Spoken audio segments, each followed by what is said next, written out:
everybody? Happy Monday to you. It is an Overreaction Monday right here on Orange Bloods Live. I'm Jeff Ketchum. That is Anwar Richardson. Together, we do this show once a week. Used to be like every day, but now it's once a week on Mondays. We get our fill of each other, all because RogueShop.com is the best damn sponsor any Monday Overreaction show could ever want to have. Use that promo code Orange Bloods and just go shopping. It's our first Overreaction Monday of the new year. It is. Last week was, what is today? So I guess I did the last one of 2024 without even thinking about it. You know, it's like, I got a show to do. Anwar can't do it. So we'll just do the show. I think I did that one by myself. It is. Happy New Year. Happy New Year, man. It's good to be back. 2025 and the Longhorns are still playing. Ain't that some stuff? Hey, not only are they still playing, and it will be and guys, like, comment, subscribe to the page if you haven't already done that. Jump into the Specs chat. I see you, Tracy and Craig and Text Guy 2, and yes, Rodolfo. And Rodolfo, you need to know this. He wants to do this. I am circumventing what you guys are thinking about. Okay? No, you're not. This is like Kirk Bowles in the chat. And this is like the moment you acknowledge Kirk Bowles, it's the whole show in the chat. I'm just saying, JS. By the way, Alan, I do appreciate it. Smash that like button with a hammer. Speaking of Acho. The hammers like he's Des Bryant back in the day. Speaking of Acho, go ahead. Oh, see? I you know, there's a part of me that wants to ignore that comment, and then there's another part of me that just wants to go, Hercules. The Longhorns have a game in 4 days. They played a national semifinal, and over the weekend I had a chance to think a lot about this game, a lot about this season, a lot about Steve Sarkisian. You know, as you reported yesterday, and then it kind of took off like wildfire when Adam Schefter had reported it. But, you know, Steve Sarkisian's a guy that NFL teams at least know of. They might kick the tires on because otherwise all they'll do is rehire these other bad coaches that they've already hired. So at some point they got to make their way to some new names. So there's a lot to think about. One of the things, Anwar, two things I want to kind of just put at the foot of the table for you to kind of react to. Number one, you've been here. You've now been here so long, it just defies talking about how long you've been here. Kind of feels like that way with me as a Liverpool fan. The two things happened in the same year, by the way. You join Orange Bloods and I become a Liverpool fan. Man, okay. And at some point it's like, yeah, whatever. It's been a while. One of the things that we've always, it never has gone away until it's gone away, is Texas back? Oh, when Sam said that, it was only thing anybody wanted to talk about. And then when Texas would fall short, they would run the Sam clip, make a joke out of what Sam said. And it was this never-ending joke of, before Sam said it, will Texas ever be back? Then he had the audacity to say that they were back, and then they let him have it when it proved not to be true. Very quietly, Texas is the only team in the country, not Georgia, not Alabama, not Oregon, not Ohio State. They're the only team in the country that for the second year in a row is in a national semifinal. We're talking about a team that's won 25 games over the course of the last 2 seasons. They've won a conference championship. They played for another championship. And what's kind of interesting about when Texas started to get good under Steve Sarkisian, all that smart-ass stuff went away. As it turned out, Texas got back, and nobody had to say nothing. All that had to happen was Texas just had to stop embarrassing itself. Yeah. And as soon as that happened, people kind of stopped with the Texas is back. Are we going to say Texas is back? Do they have the guts to say Texas is back? And then at some point, you beat Alabama, you beat Michigan, you play against Washington, you beat Oklahoma into the ground a couple of times, you run through the SEC. You may not be good enough to beat Georgia in year one, but you're standing toe-to-toe with them. And so Texas is back. And the question is, like, what are they back to? And I would contend, man, they're not Alabama, Georgia, or Ohio State. But I think other than that, Texas right now doesn't have to really take a back seat to anybody. And I think it's quite an achievement that Steve Sarkisian has at the end of year 4. I think there's a tier 1 of college football, and it's Alabama, Georgia, Ohio State. Wait, in tier 1 of college football? Yes. Now? From 30,000 feet, not this season. I'm just talking about program hierarchy. Okay. But we're not talking. I'm just saying, like, we're not including post Saban, right? We're not including this year. You're just talking about a little too soon for us to knock Alabama off of the Alabama perch. It might happen next year. They're off the perch. But okay, that's. But you know what? Like, I don't mind conceding that point if we want to say, look, there's no more Nick Saban, so like they don't get to sit in the penthouse anymore. I am not going to argue that point because it's really not have anything to do with the larger point, which is yeah. I'm just checking. There's an elite of the elite of the elite, which right now might legitimately only include 2. And Michigan, you know what? That's fair to drop Alabama out because I did drop Michigan out. That if Jim Harbaugh's still at Michigan, the season they had this year doesn't knock them out of having just recently won a national championship, been to multiple playoffs. Like, we get it. He's a Hall of Fame coach in my mind. But it's probably Ohio State and Georgia. And then there's the tier that comes after that, and that's where Texas is. And I don't think they have to take a backseat to anybody. When you look at what have you done for me lately, Texas has done a lot lately. And I think what's really interesting about Friday night is that, and I had somebody mention this to me on Orange Bloods, and they're wrong. Because Texas and Ohio State will play again in September. And I mentioned that this is an opportunity for Texas to climb into the cool kids club. There's not many in it. There's only a couple. But if you're Texas and you beat Ohio State and you put yourself into a position to win a national championship, you are in the cool kids club, but you have to beat Ohio State this time. And somebody had mentioned, well, hey, the good news is that they'll play Ohio State again in September. And, if they win then, it's another chance to kind of do that thing. And I'm like, nope. See, this is the new world that we're in. And there will be some people who don't like it that will say, I told you. Touche. But we're 2-3 weeks into the playoffs, and I'm already at a point where these are the only games that matter. And so there's an opportunity on Friday for Texas, who's knocking its head against the glass ceiling of not being in the highest of the high clubs. It's in a second tier, which is light years better than where it was. Like, second tier means you're back. I mean, second tier means you're in the playoffs. You just haven't won the big thing. Because you can't be in the highest of the highs. That's why Oregon doesn't get a seat at the table. You got to win a natty. And Texas is so close. And oh, by the way, I'm not so certain that the wrong team is favored in this game between Texas and Ohio State. Well, I mean, I think so there's a couple of things. I think obviously that from a totality standpoint for years, the last few years, it's been Alabama, Georgia, Ohio State. And, prior to that, Clemson had that good run, right? And so that was it. And we thought Clemson might be, Dabo might be able to take that torch, and that hasn't necessarily happened, right? And so we saw when NIL transfer portal started to open, you can start seeing a little bit of chinks in the armor as relates to Alabama.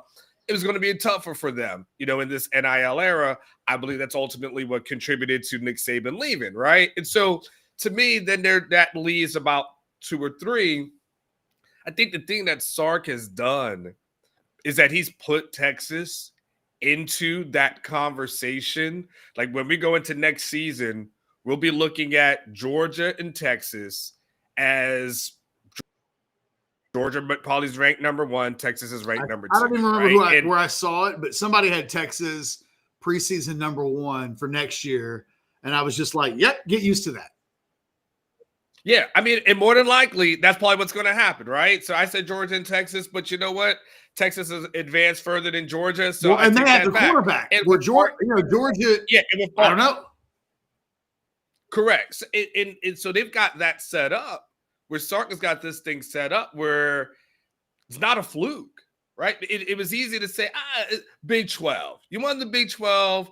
All right, you beat the likes of Kansas State, the West Virginias of the world, like, yawn, right? And then you get here and, for the most part, even the wins this season, Catch, that people kind of would have said, Michigan, they beat Michigan. Well, Michigan sucks. Well, Michigan beat this team that Texas is about to face and really, shut them down to the point that they were talking about getting rid of Ryan Day. Oh, man, the players are trying to fight Michigan players on the field. They were getting all in their feelings because a flag got planted. I mean, it was partly that.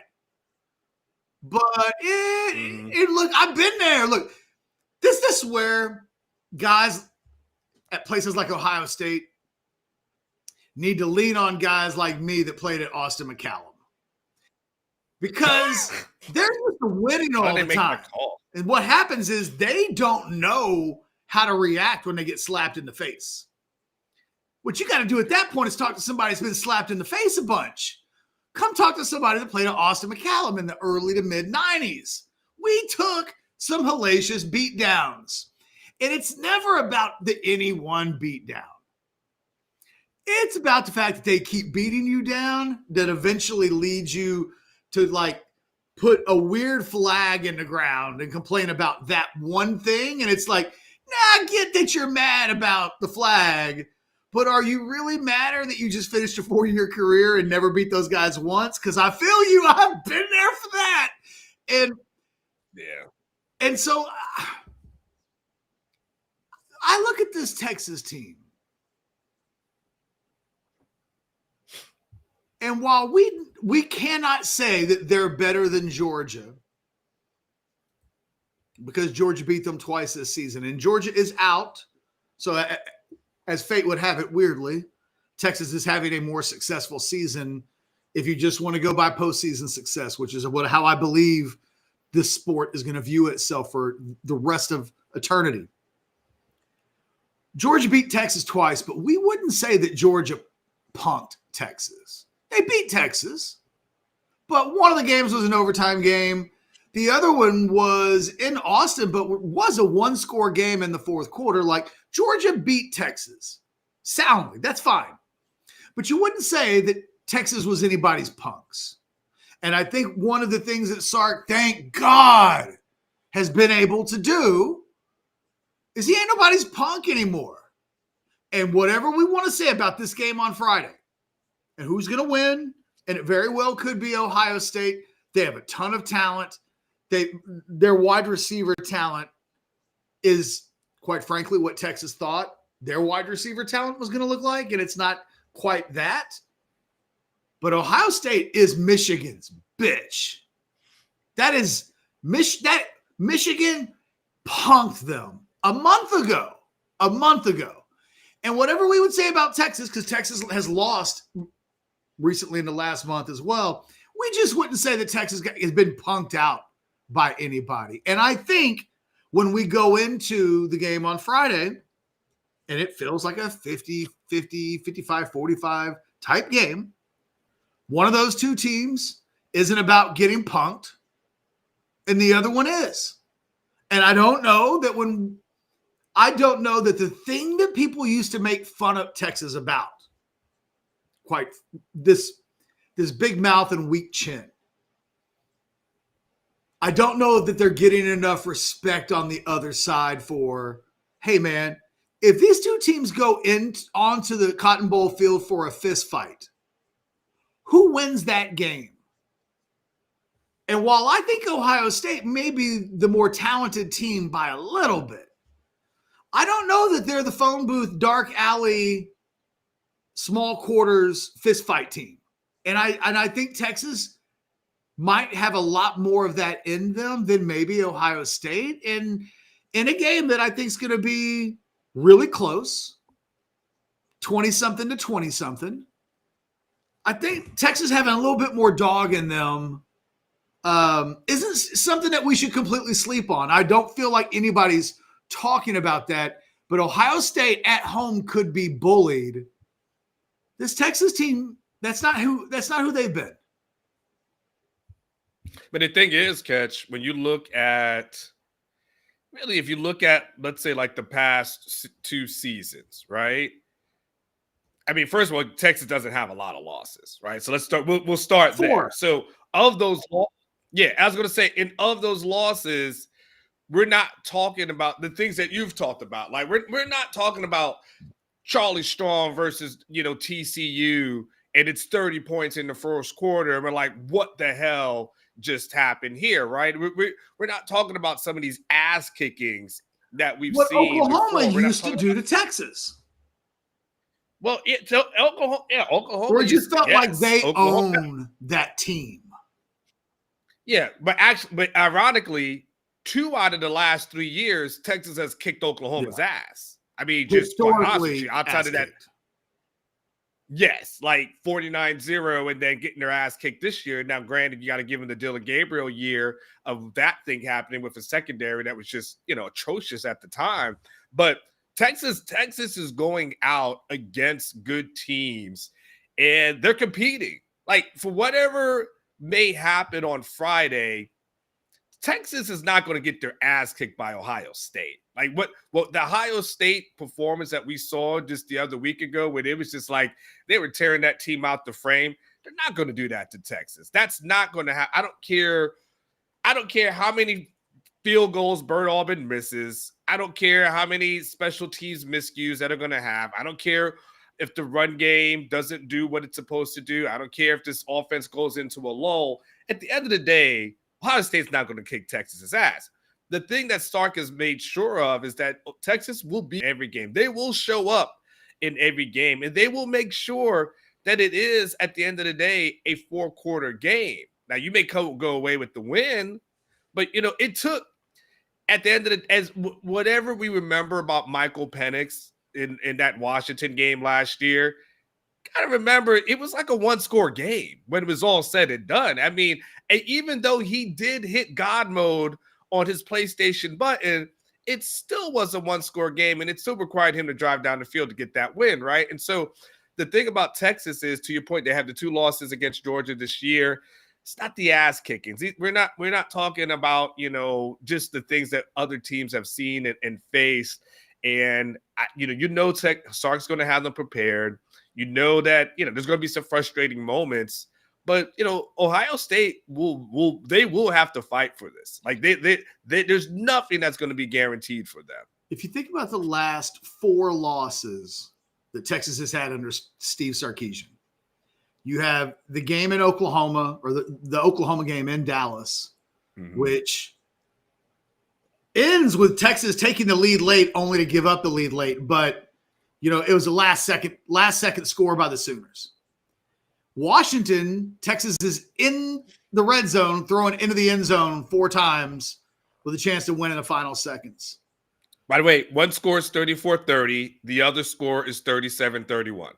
And then you think about, obviously, Georgia got them good, beat them by 2 scores in Austin, but that was a 1-score game in the 4th quarter before Georgia, quite frankly, probably flashed the most positive upside into reality that they had all season and winning that game. But then the next game goes into overtime. And my point is, when Texas loses, they are uber competitive. I mean, and it really makes me go, we don't have to stay on this long. It's just stream of thought, stream of conscious thinking. But, you got to really go back to the Oklahoma State game of 2021 when Ewers threw it around a bit too much, 49 times, I think, in that game. And they had a lead going into the 4th quarter, and then they blew it. And then Sark didn't know, I think, that day who he wanted his team to be. I think it felt like, man, I've got this Quinn Ewers guy, and what I'm supposed to do with him is just let him throw it for 500 yards. He comes out of that game. Their very next road game, the next game, I think after a bye week, is they play Kansas State. And for the first time, we got, and Texas hasn't lost on the road since. Texas was like, a lot of things may happen tonight, but we are not getting punked. And they didn't get punked in Manhattan, Kansas that night. They kind of out-physicaled a team that everybody kind of assumed would out-physical them. And it's kind of started this thing. I think it went into Tuscaloosa where, you know what happened that night? Did Texas play better than Alabama? Yes. Did Texas make that a fist fight of a game and after 4 quarters prove to be the better fighter? And the answer is yes. Now, Texas has gotten into some fist fights and lost, but they never get into fist fights and embarrass themselves or end up not giving a good account of themselves. And all I'm saying is Ohio State has that in them. I think everybody's wrong. If there's a team that gets its ass kicked this weekend, it's not going to be Texas. It won't be the underdog. If somebody loses by multiple scores, I'm convinced it would be Ohio State.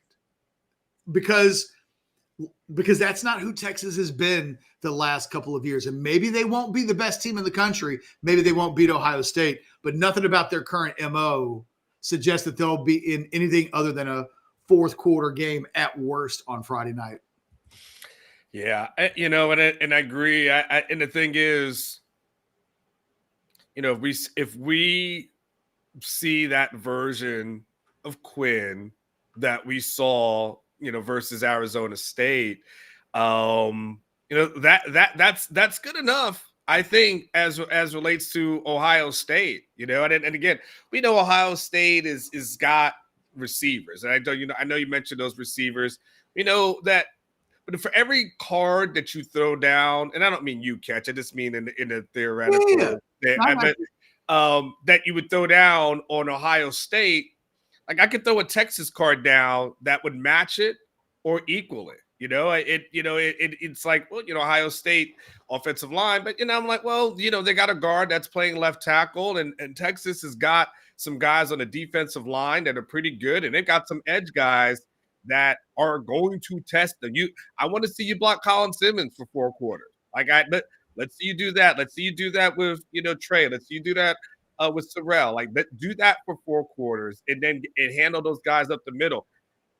How many times over the last several weeks, Catch, have we seen somebody on 4th and short think they're going to get this, get it on this defense? Maybe it happened once or twice, I think, against Arizona State as they got tired. But for the most part, Texas has been in that ass on short yardage downs. Like you can try to run, you can't, right? They've got receivers. But then I would say, okay, well, Texas got some DBs, and whatever you may feel about Will Howard. Can I ask you a question about him real quick? Yeah. Are you if I'm putting together an all 22 of these two teams, who are you taking at quarterback? Oh, Quinn. Will Howard's never defeated Texas. 3 times he's lost against this team. He's lost against Texas 3 times. 4 times, isn't it? I believe it's 3. I believe he's only played it 3. 1 was a blowout. 2 were close to games. The last game he played was a little bit more of a competitive one. Well, he was dope a year ago. He scared. Yeah, that was the one that was more Texas. competitive. That was the one that was more competitive. Like Texas fans, I'll be honest, I thought Kansas State was going to win that game with about 30 seconds to go. It's an interesting one. I don't have a strong feeling. I will say this: Howard had the better season. Statistically, he's a far significantly better player than Ewers this season. 30 points higher in terms of season passing efficiency. Like, the numbers are the numbers. But in a 1-game setting like this, I think Quinn gets underrated. And I don't know that Will Howard gets overrated. But I do think the fact that there is maybe he's properly rated, but I wonder if Quinn's underrated, because if we were going to talk about big wins in careers, what's the biggest game up until the playoff? Beating Oregon in the playoff the way they did is pretty big, but and so maybe that makes this a moot point. But I was just going to say that when it comes to big victories, big games, I think that's what Quinn Ewers rightfully is a little more known for. Will Howard wasn't in those at Kansas State. And the biggest games he'd been in up until Saturday against Oregon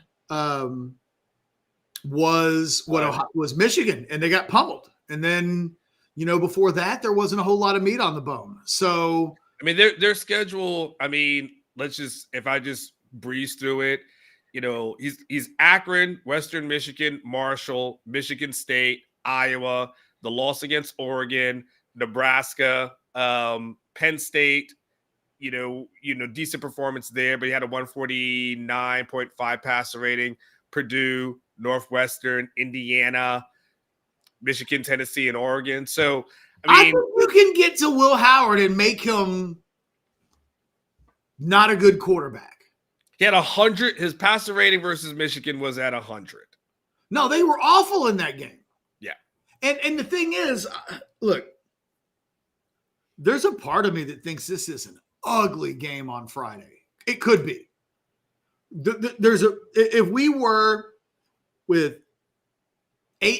4 teams left, and we're to take the offenses and defenses of all 4 teams, and we had a draft, I think Ohio State and Texas defense go 1-2.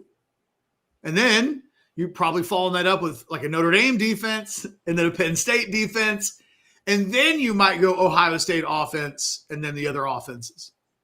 At which point I think I would go Texas, Penn State, Notre Dame. I don't know. Just thinking out loud. But these are the 2 best units in college football.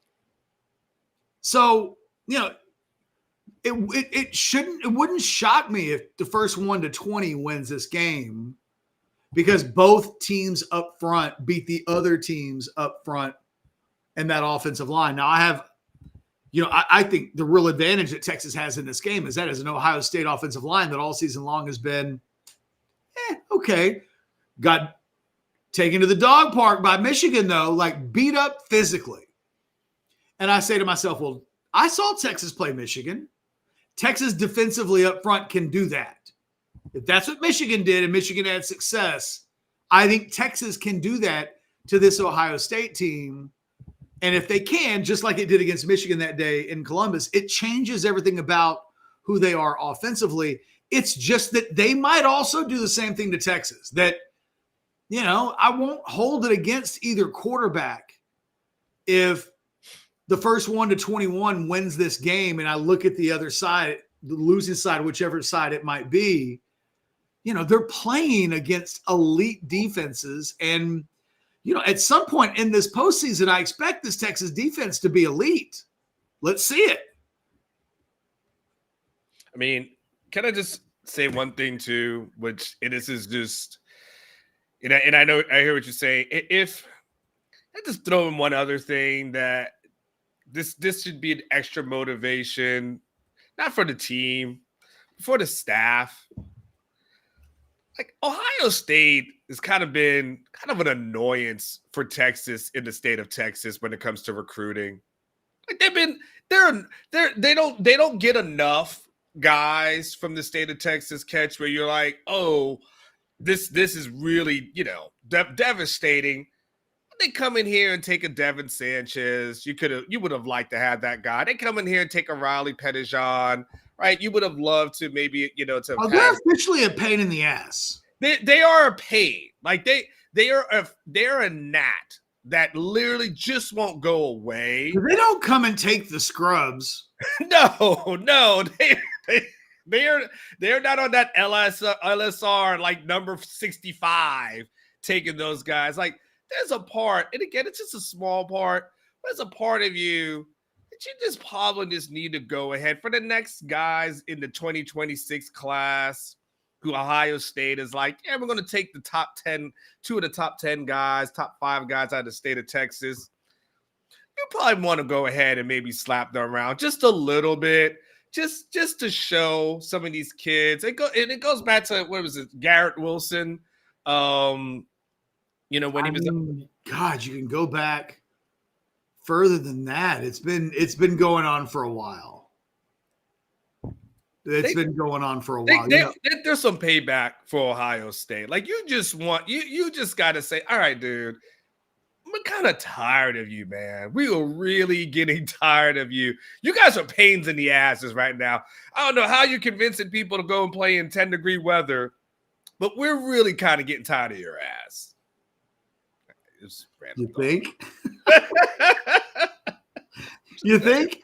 No, but that goes back to why those guys left the state. Because they viewed, going to Ohio State as big as a level of football that they weren't otherwise going to find. Yeah. And that's what Saturday gives you a chance to do. It's a real narrow conversation, but it means in a recruiting battle against, and I've taken Alabama out for the sake of the conversation, but if we're talking Georgia or Ohio State, you don't have to concede an inch from a football standpoint. And look, for most of up until the last 5 minutes in those conversations, you've always had to concede an inch and almost say, well, yeah, they're more big time than us, but that's why we're recruiting you, because we think we're really close to supplanting them, but we need talent like you. And now they're almost at a point where they don't exactly have to say that. I know it is, it's a real narrow conversation, because they're already not having to worry about that with Oklahoma anymore, right?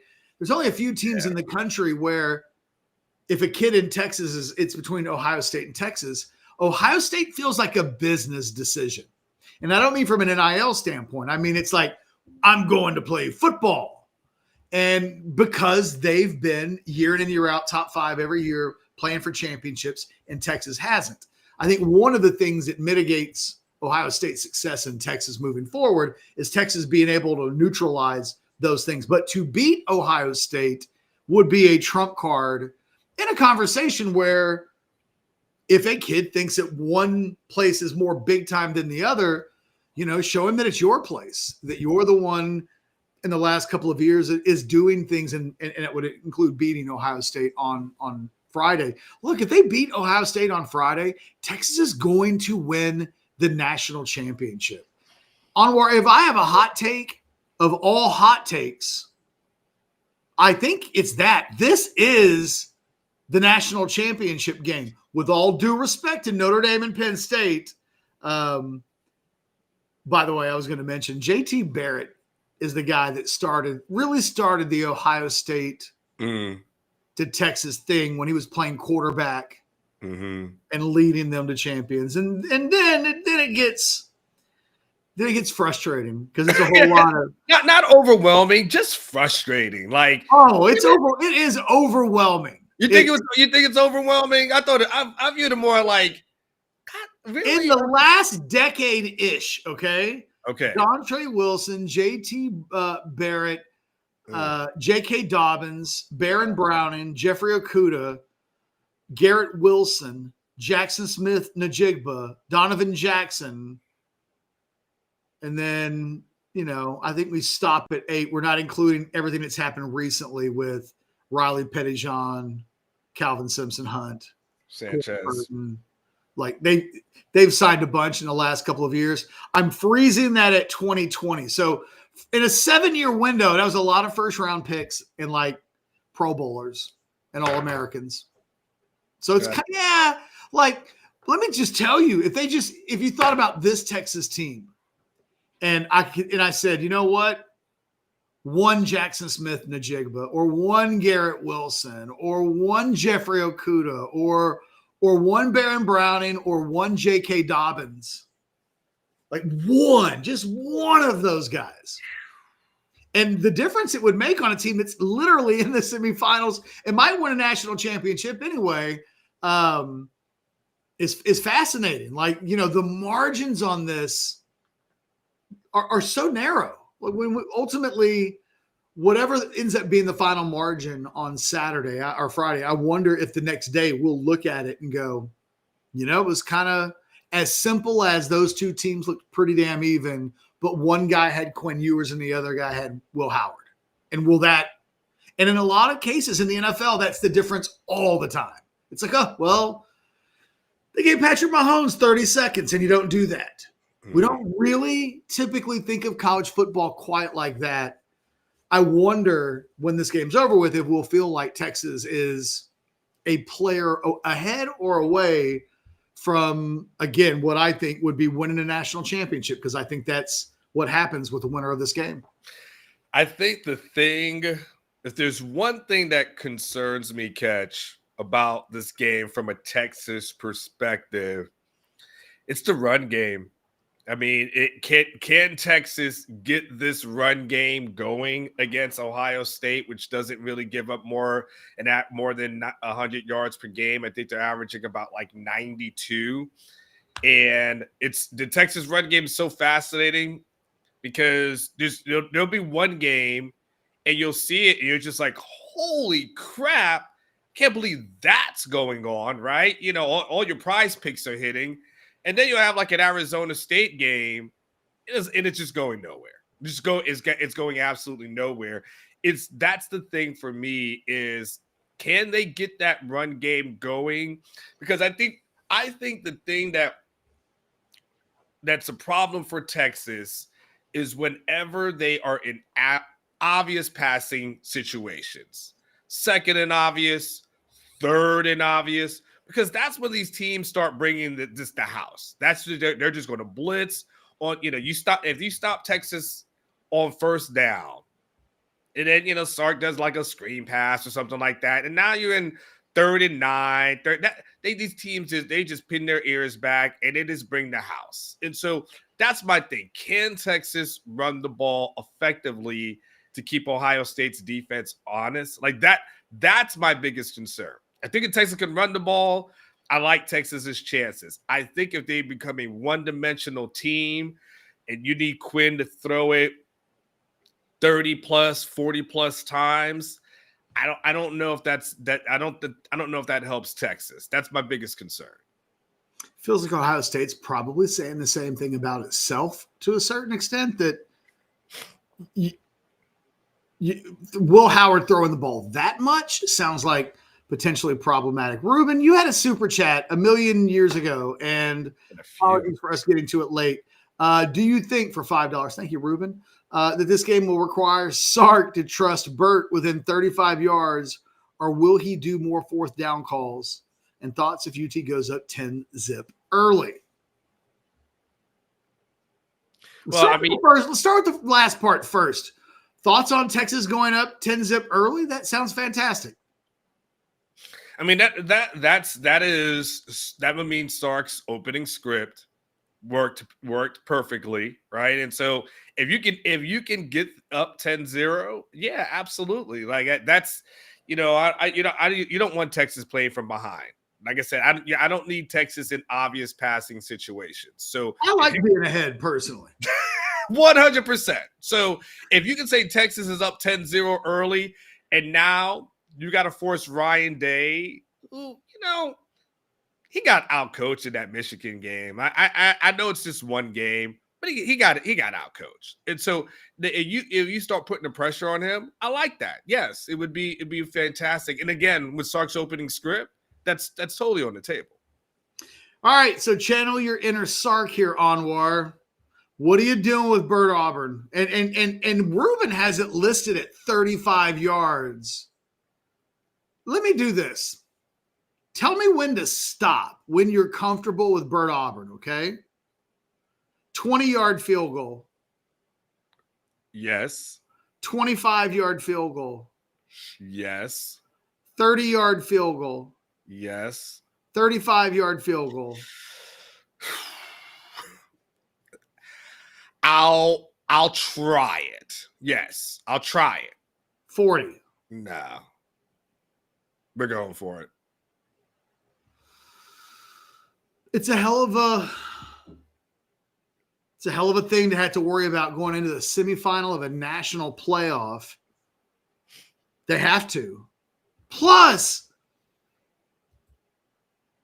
Quinn's so good on 4th and long or 3rd and long in long situations. Quinn may be the best quarterback I've ever seen Texas have at converting anything over 10. And I always feel like Quinn's got a shot in this offense. And I don't know. I'm curious, like, if I could get Sark or Quinn in some truth serum. I wonder, does the offense get credit for that? Is that a Quinn thing? I'm not sure. Maybe we'll learn a little bit next year with Arch and whether or not he's able to do some of the same things. But every time they're in something long, and Quinn's playing quarterback, I always feel good about their chances of converting. I think they've got to go for it more on 4th down. I'm not, unless it's end of half or end of game. And even then, I better absolutely need it. I have no other choice. Man, I ain't letting Bert Auburn come on the goddamn field, not even to shake teammates' hands. And I'll be honest with you, I know there's stuff out there about Will Stone and getting some first-team reps. Can I just say the college football semifinals is not the time to be tinkering around with your kicker, who, by the way, is a left-footed kicker as well. And you just can't kick. That's the thing. Like, you have to stop kicking. Yeah, I mean, it's just if you wanted to make a change, you do that against Colorado State, or you do that after the Michigan game, and you start working that in there. Now against Ohio State, with as shaky as special teams has been, that this is not. Whatever you feel about Auburn, let's see what Will Stone does in the offseason. That's not. You don't want to risk that now. I think the timing is not good. The thing is, it is so, not every field goal kick is the same. Whenever Justin Tucker misses a kick for the Ravens, even in the middle of a bad year, like, they're like, oh, we're good. It'll be fine. Sucks, but we're good. We're at a point now when Auburn misses a field goal that it's completely deflating. And I don't know that in the national semifinal game you could risk putting that guy on the field, not to either get or not get 3 points, but just the air that comes out of the balloon when that guy misses one is less than desirable. Clay for $4.99 says if Quinn plays one of his C+ performances, 1 good quarter, 3 bad quarters, and we get stomped, I'm sorry, it's on Sark. Should play Arch. Just I don't.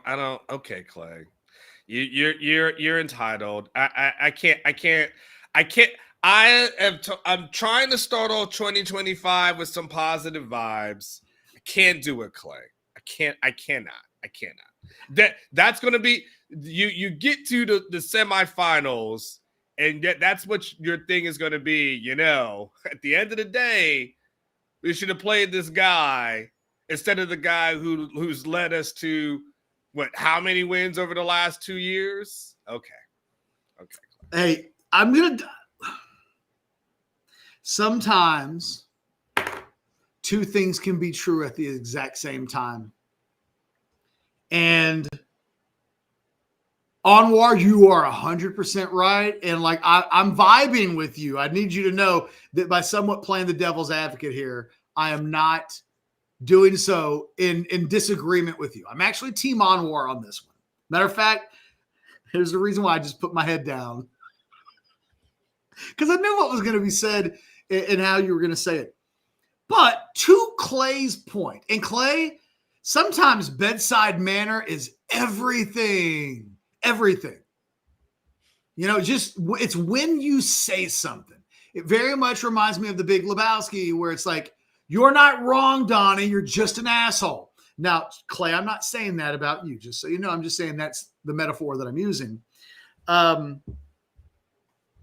He's not wrong that when he says if they lose on Friday and Quinn has what has become kind of a traditional performance, one good quarter, 3 meh quarters, there is a chance that 12 months from now we will look back at this season and just flat out say Sark played the wrong quarterback.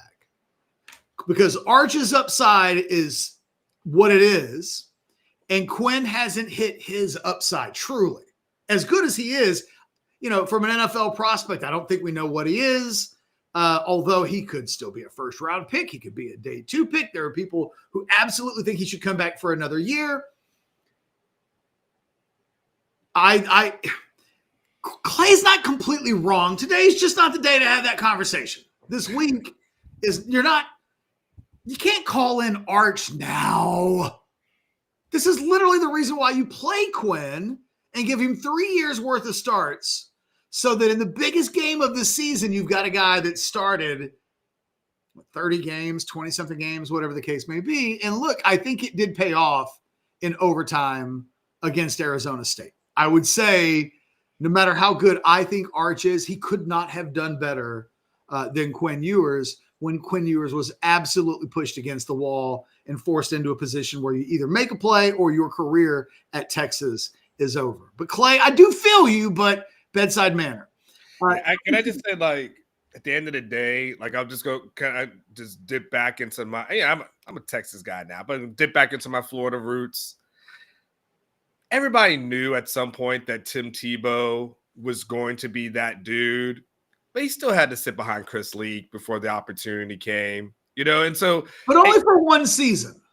Nonetheless, if Chris Leak had come back for another season in 2007, and they had made Tim Tebow, they'd have been leaving meat on the bone because Tebow was great in 2007.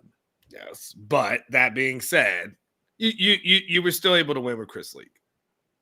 Yeah, but how much better, to Clay's point, and I can feel it, you and I are close to an argument. How much better is next year's team? Because kind of what I would personally argue is that Arch doesn't have Texas any further right now than Quinn does. Like, no matter how good Arch would be, he couldn't have the team in any better position than Quinn. So, whatever it is that we think Arch could or couldn't have done, all he could have done at this point is get them into the semifinals, and Quinn has done that. So what are we talking about? I mean, he didn't look like he was going to do much against. I mean, he played against that same Georgia team that Quinn played against. Oh, Anwar, we can't be so we can't do that. We can't pretend that coming in cold off the bench against a Georgia team that's in a feeding frenzy is somehow a real reflection of where a player is. Okay, so how about La Monroe then? I mean, there's a lot of them. I think that the thing that playing Arch would have done this season, if you play Arch and he gets you there's no reason to think it wouldn't have been possible for them to get to a semifinals with Arch. Maybe they wouldn't. Maybe they don't beat Arizona State. Maybe they don't beat Clemson. Maybe they beat them worse. I don't know. But it would set you up next year with Arch being teed up, ready to go, 12 games of experience, truly primed to maybe compete for a national championship, as opposed to it's a damned if you do, damned if you don't thing. The thing is, if we find out that Quinn Ewers never becomes anything than just pretty good, then they made the wrong decision. My whole thing about Quinn coming back this season was that if at the end of the year, he's not in any better shape NFL draft-wise, that his future's not any more truly decided than it was 12 months ago, then he would not have played well enough to justify not playing Arch this season. I still believe that to be true. I still believe that's why Clay and I are kissing cousins to some extent. But that's all conditioned upon whether or not, Texas even loses this game, and I'm not quite sure that's going to happen. Tracy says Ohio State rushing yards allowed averages 101.1. What's your confidence level that Texas exceeds that rush number? They win the game. So Anwar, they've done it. When this is over with, they have at least 102 yards. They're giving up 92. I'm looking here in the conference. They've given up 90. They've given up 92.2 yards per game. That's what I'm looking at right now through 14 games. Well, let's just say they finished with 102 or more on Friday. Your confidence that if Texas breaks 100, that they win is what?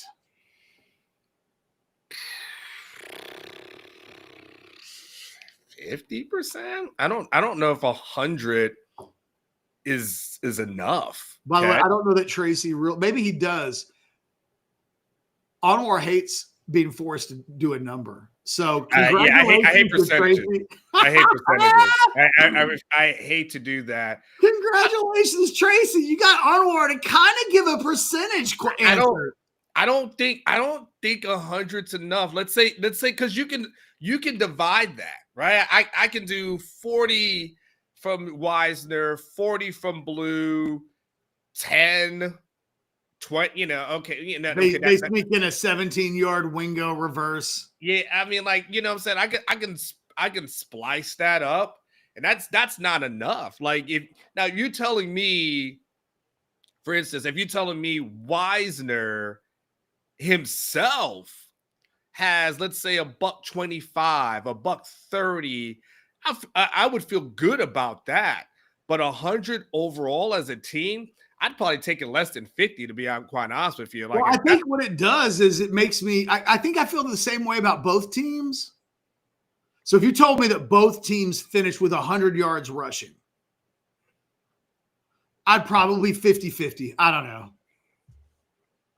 Yeah. Right? Because then it comes down to the quarterback play or which defenses force turnovers, and rushing yards aren't going to tell me.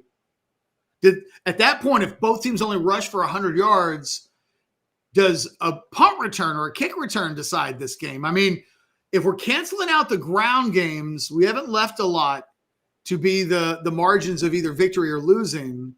And it gets to be like I don't know. It could go either way. I think, honestly, I'd put it more at like 25-30% Texas wins if they're at 100.1. If that's all they got. But what if Ohio State's at 100? Well, then this is a real. That are we? If both teams at 100, this means like we're talking what, some ping pong numbers, some arena football numbers. Well, because I think this could be a 17-16 game. Well, that's what I think. I think it's a low scoring game. Yeah, I don't anticipate this thing getting out of hand. So it's not crazy to think that both teams' rushing attacks, if not held below 100, because I don't want us to get fixated on what would it mean to get stopped. But, let's say both are under 110 as a team. Mm-hmm. I think it plays into what you and I are just talking about, which is probably a very low-scoring old school AFC North kind of a game. And if that kind of game breaks out, is there one team more than the other that is better suited for that? That's going back to the very beginning, where I think if that game breaks out, Texas might be best suited for it. But it really is a coin flip. But I know, I feel pretty confident that if you're talking low scoring game and you're at a 2-minute mark and you need Quinn to drive this team down the field, I feel like that's where he's at his best. I feel like when that pressure's on and he's got to get this team down the field and it's just quick release, don't think, let's go. That's the Quinn that we saw against Arizona State. We've seen before, even against Washington last year. When that Quinn comes out, the teams get in trouble. I feel like in this game he'll have a moment to make right what didn't get right in the Holiday Bowl, or not the Holiday Bowl, but the Sugar Bowl from a year ago. I'm fascinated to see if he cashes those chips in. I think a late game chance to win is going to be on the table for him. And I don't know. Most weeks I go into the games with some pretty strong, like 85% certainty that I know what's going to happen. This one is a lot trickier in terms of the details. Tracy for another $2. Texas wins the toss. What should they do? On where I find this to be an easy one to answer. What would you do? I'm deferring, and I'm That's why I I'll want take the ball to start the third quarter. Yeah, that's what I want. I want. We need to do something better in the third quarter. And so, yes, we've been working on this all week long. And so, yes, the last thing I want to do is to come out and be behind in the third quarter. 100%. Hey, I apologize for potentially forgetting this. We got one more for Tracy, and then I'm going to ask you this question for $2. Anwar, what's your hypothetical for Sark today? LOL. Sark doesn't talk until Thursday. Sorry, Tracy. And that was a question. Honestly, Tracy, I just stole $2 from you because I was about to ask Anwar a question, and I was literally in mid-sentence apologizing for not remembering the schedule. So his next media availability is Thursday. Yeah, sorry. I think he's going to get asked. I think someone's going to ask him about the thing is a thing. Yes. I remember it was weeks ago. It was at the end of the SEC season. So maybe it was the A&M game. Maybe it was Arkansas. I can't remember. I think it was Eric Henry who asked him for the first time. He's like, Sark, in the last however many games in the third quarter, you guys have been outscored 35-8. I remember what it was. It was just, and he asked Sark, and God, I wish I could remember what it was. It happened on a day when some other stuff happened in the press conference. And so it was kind of overshadowed. I just can't remember what press conference day it was. You know what? God, it might have been even no, it wasn't the Georgia game. It was too soon. I can't remember which game it was, but it was one of those days where Sark maybe got a little testy or something. And the day was just kind of remembered for that. But it was on a Thursday. He was asked about the third quarter thing. And it was still kind of so new that he joked about it a little bit. It was like, well, if I knew, we'd have it fixed, and then you wouldn't have a question, and then there wouldn't be a third quarter thing that you're kind of asking me about, and it feels like you're nitpicking me because there's got to be something to nitpick me.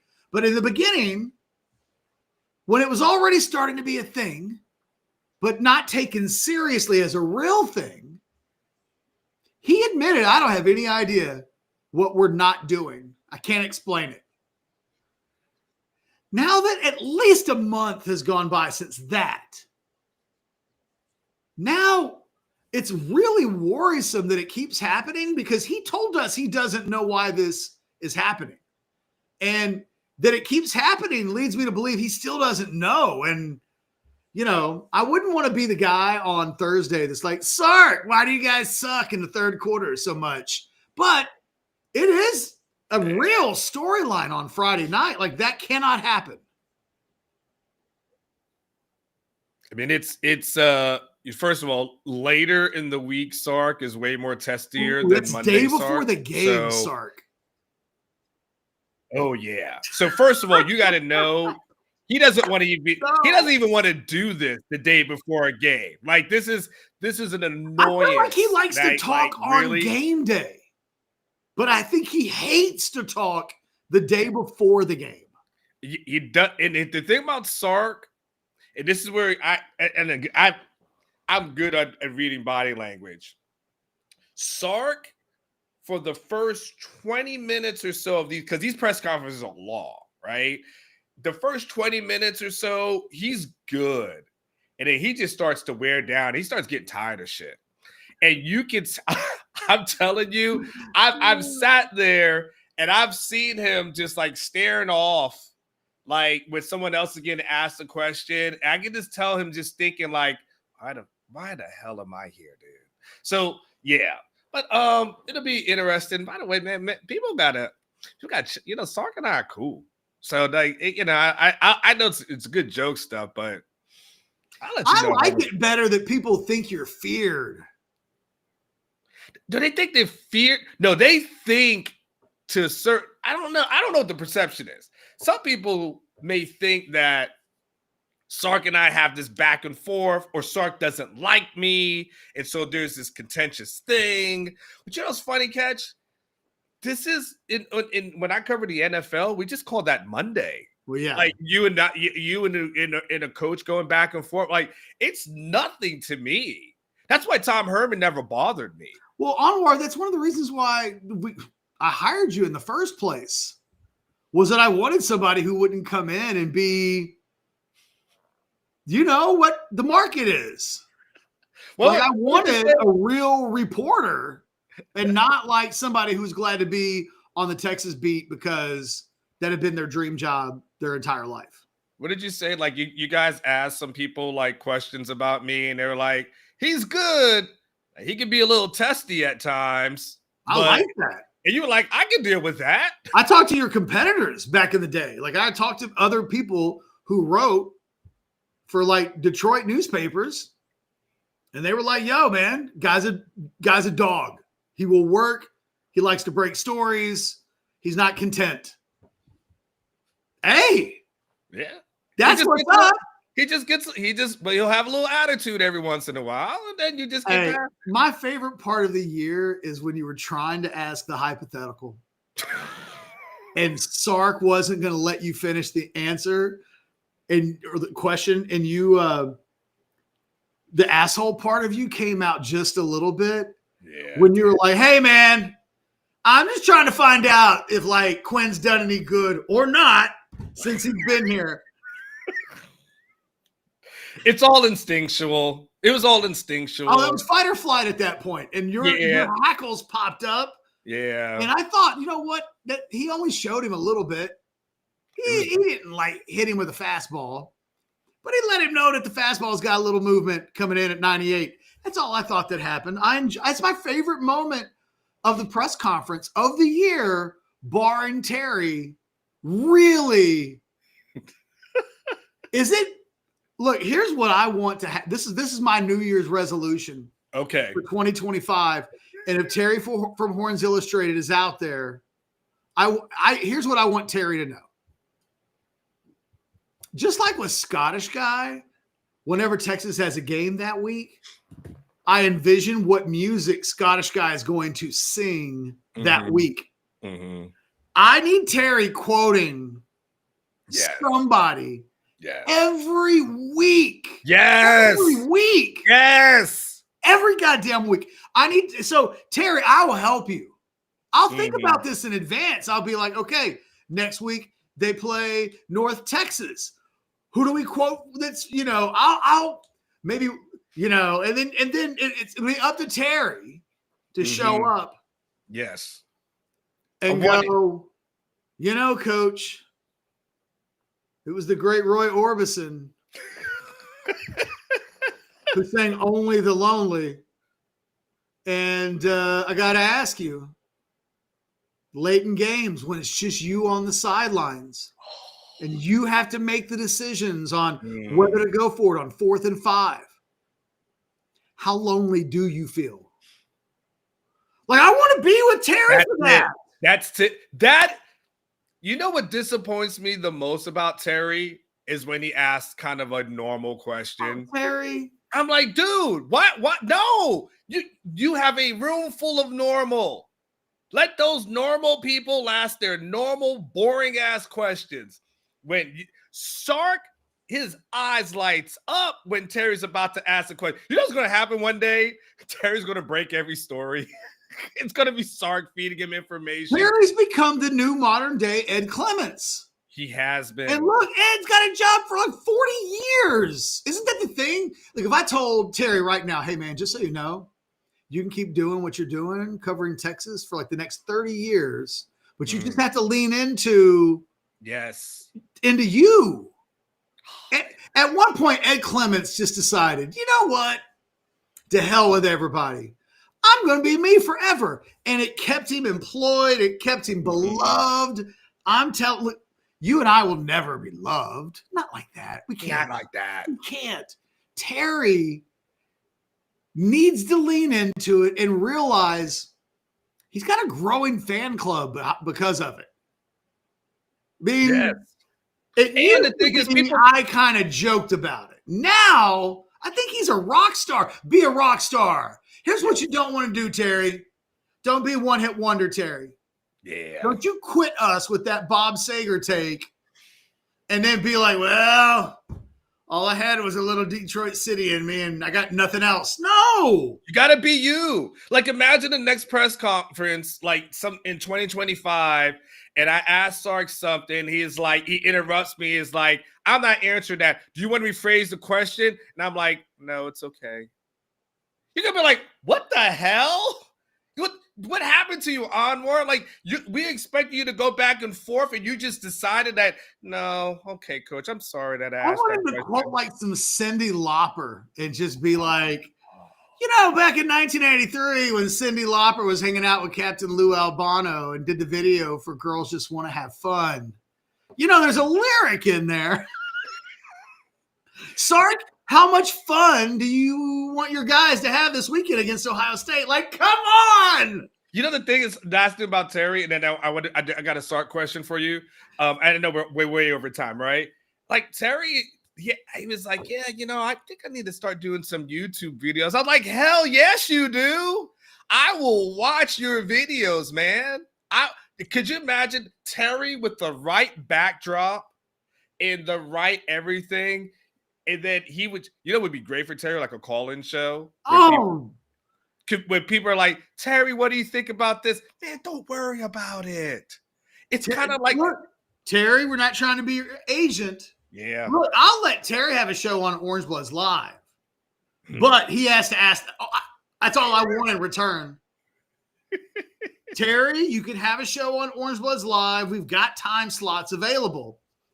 But you have to commit to the bit. And on Thursday, for the freaking Final Four, this is where he should be. Yes. This should be gold medal performance. Imagine Terry in February. Coach, it's Black History Month. And as we think about Martin Luther King's dream, let's talk about your dreams about the 2025 season. I mean, like, he could go Valentine's Day, Black History Month. Anwar Whitney Houston once saying, I believe the children are our future. Teach them well and let them lead the way. Sark, do you think at this point in the season that you've taught the team to lead the way? Come on, like they just write themselves. Okay, I know we got Tom G, and then I got a question for you. All right, let's do Tom G, and we'll let new question time, and then we can wrap up. We're gonna wrap up. Okay. This is the time for Texas to show up. I think the kids will make the plays if put in the right position. This game falls on Sark and his play calling. By the way, catch you in TCH Austin on Friday. Tom, I don't know yet, man. Honestly, I felt bad this weekend. Like had like a 24-hour nausea thing that was just kind of weird. Strong possibility. I'm going to be in Austin a couple times this week. I might time it so that it works out for Friday. So maybe I'll let everybody know during the course of the week here on the show. All right. Wait, Brian got one real quick. Just 199 real quick. Does anyone add a third quarter question? Actually, so that was actually my question for you. That's how I wanted to wrap up. Oh. So you're not that question though, specifically. Level of concern as relates to Sark in the NFL. I don't want you to put a number to it. It makes sense for NFL teams to do their due diligence and to call Sark and to gauge his interest. Your concern level, though, Catch, about him actually leaving? I don't know what the percentage would be. It's very low right now. Mm-hmm. But after Arch's career is over in 2026, there's a real good chance that he may look at it and say, look, I've been here 6 years. I've won a national championship, or I didn't. I don't know, right? I don't. He could win one this year, but he could say, I've won a national championship. I've been to the playoffs 4 years in a row. I've been to the semis 4 years in a row. I'm playing for championships. I just had Arch Manning. Man, you can make a case. It ain't ever going to get better than that. Mm-hmm. That everything else might be great, but that might be the peak. And I think he'll have NFL opportunities. I think he'll still be young enough that if he wanted to give the NFL a go, he could. So I don't think there's anything to worry about for a couple of years. It might be the European soccer side of me now, Anwar, where I just with Liverpool, Jurgen Klopp was there. They just had him for like 9 years. Pep at Man City, pretty much the same thing. Arteta's there now, year 5. And it feels like those guys wear out and tire out and need breaks and new challenges. And it's so rare for them to go for more than like 6-7 years at one place. The Sarkisian's never been anywhere longer than, I think, 5 seasons until now. Like next year at Texas will be the longest he's ever been anywhere. So, this has been a guy that's moved around a lot. It's not impossible to think that if they get to the mountaintop, that he would look at the NFL as a challenge that he'd want to take on. One thing I know about coaches in the NFL, and some of you will hear this and you'll want to push back against it, and I would just tell you not to, because I just know I literally don't know a college coach that feels otherwise, and I definitely don't know a pro coach that feels otherwise. But the pros are treated within the coaching community like that's the big time. That is the true height of your profession. Now, it might not be the thing you're best at. Maybe you're a recruiter and you were born to kind of be in college, and maybe there's a university. Like there are all kinds of serendipitous things that make a guy fit one place more so than the other. But in general, pro coaching is thought of as the mountaintop of the profession. And college football, by those who are in the pro game, is oftentimes viewed as like the JV. And I know that sounds harsh because we love the JV.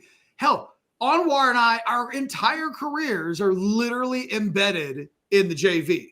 But the NFL coaches view college football, rightly or wrongly, as like a step below.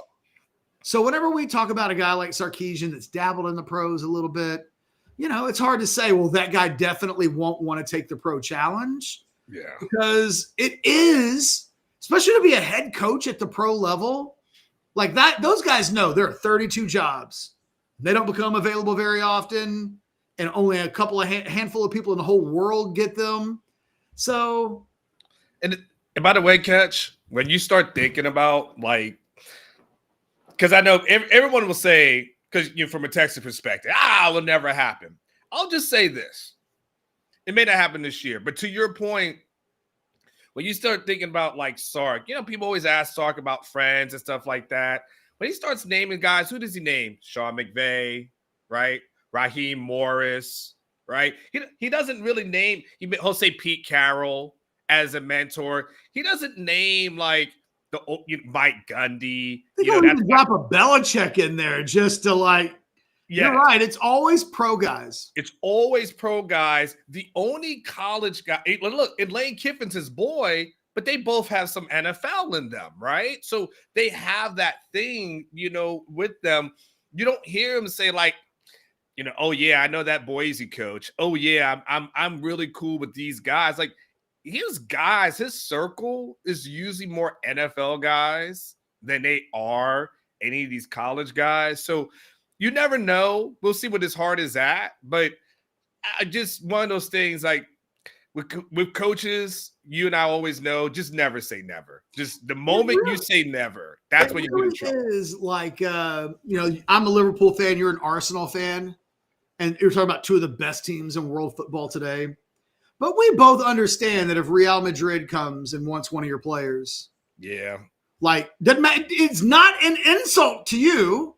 Correct. It doesn't mean that you're terrible, but there are like a couple of places where it's just like, oh, well, that's the height. And I think that's pro football, that even at a Texas or an Ohio State or a Georgia or something like that, depending on who the coach is, you could always find some. And honestly, I like the idea of having a head coach who's motivated to do more, right? It's what would you be saying about Steve Sarkisian if that was true, that he's still got fire in his belly to reach new heights in his profession, you know, it's usually right about the time when guys stop thinking that one day they'll maybe take a pro job. And it's like, I'm kind of comfortable here in this college gig. And then they're not quite as good as when they were, you know, they had enough fire in the belly that an NFL head coaching job might trigger some curiosity. I think Sark's still there. And honestly, that's what you want, man. You want a head coach that's the NFL covets. Yeah. If the years stop going by and Sark stops getting asked, that's when Sark's probably not as good as he used to be. How do you know that Marcus Freeman is the right guy for Notre Dame? Because it sure seems like his name is popping up in NFL circles a little bit. And it's like, okay, like people think he's doing a good job and are taking him seriously. I think that, you know, it's nothing but a comp. Once upon a time, Mac Brown used to have these things said about him. And, you know, eventually they stopped being said. And that got to be closer towards the end when he was at Texas. All right. Last Tom G with the last super chat will close. Yeah. Tom, for $5, Texas starts 0-6 to start basketball season. Well, the women are 2. No, that's not what you meant. Man, I'll sell. But I mean, they played number 1 and number 2 this week, which is a hell of an opportunity, clearly. But this basketball team, it's funny. We've been having this argument on Orange Bloods. I've been covering basketball, but in covering the team, I've been kind of open to the fact that, like, this team's not fun. I've not watched. Matter of fact, in watching them play against A&M on the other night, I thought they played one of their best halves of basketball all season long in the first half. And it ended 37-37. And I was like, well, look, the good news is that was a pretty dope half, all things considered, from this team. The bad news is it's a tie game, and they played maybe the best half of basketball that they played. And then they lost by 20. That's kind of my thing about this team is they're in a brutal conference. I don't think they have enough good players. And as good as I like Trey Johnson, Tom, he's not Kevin Durant or really a poor man's facsimile of that. Like, he's a really good player, but I don't think he hasn't yet proven to be the supernova that in the games that Texas will play this week, that he'll just put them on their back. That was the thing that Kevin Durant had as a true freshman. It's like he'd walk in to Allen Fieldhouse and he'd be like, what do you need from me tonight? 37? Let's go. 37 it is. Mm-hmm. Trey Johnson's like, hey, I'm good for like 17, 18 a game. And like, that's really good. That shouldn't be underestimated as like a difficult thing to do. There aren't a lot of guys as true freshmen dropping nearly 20 a game in college basketball. But I have not yet seen him just decide to take over a game. Who knows if that's going to happen this season? I think the rest of the players on the team are pretty good. I don't know that pretty good's the bar. I'm going to say no, sell to 0-6, but like, don't get me started on basketball because I just don't think it's not exciting. This is just a team right now that when you watch it play Anwar, you know, it's like being with somebody for a long time. And sometimes when you have sex, it's just sex. You know, it's not like, hey, we're reinventing the wheel. I'm doing something here that I haven't ever done before. Hey, let's do that thing that we once did 7 years ago. Like, it's nothing like that. Every once in a while, you do it and you're like, well, that was sex. And I feel like that when I watch this basketball team play. Like, when it's over with, it's like, well, I watched basketball for 2 hours. Was it the worst thing in the world? No, not by any means of the imagination. Like, am I going to think about it all day long later today because it was that good? And it's like, well, that might not happen. I might not for the next 8 hours obsess over the thing that just happened for an hour or two. Stick with the metaphor, Anwar, ask no questions. And I would just say that, like that's the way I feel about this basketball team. Maybe I've just covered so much basketball where I've seen so much good basketball that when you get mediocre basketball, you're like, wow, it's better than no basketball at all. Let me tell you, man. And I got somebody pissed at me for saying this yesterday on Orange Bloods yesterday. Like someone legitimately got angry with me. What we need to do is flip the pecking order of the basketball teams. Everybody needs to start watching the number 5 women's basketball team, the amount that they watch the men. And until the men prove otherwise, they should get watched the amount that the women get watched. And I feel like the universe would actually balance itself out. Super fair. Catch, let's close. Hit the like button. So easy. Bert can hit it. Bert could. Oh, damn. I thought that was a Bert and Ernie joke. He just made a Bert Auburn joke. Anwar? Damn. You put that up there, too. he paid for it. Hey, I mean, he paid for it. Hey, so hit the like button. Subscribe to the channel. knows what I'm talking about here. Our basketball team is Lord. missionary. That's what I'm saying, man. Thank you for taking 5 words to summarize what I spent like a couple of $100 on. Yes.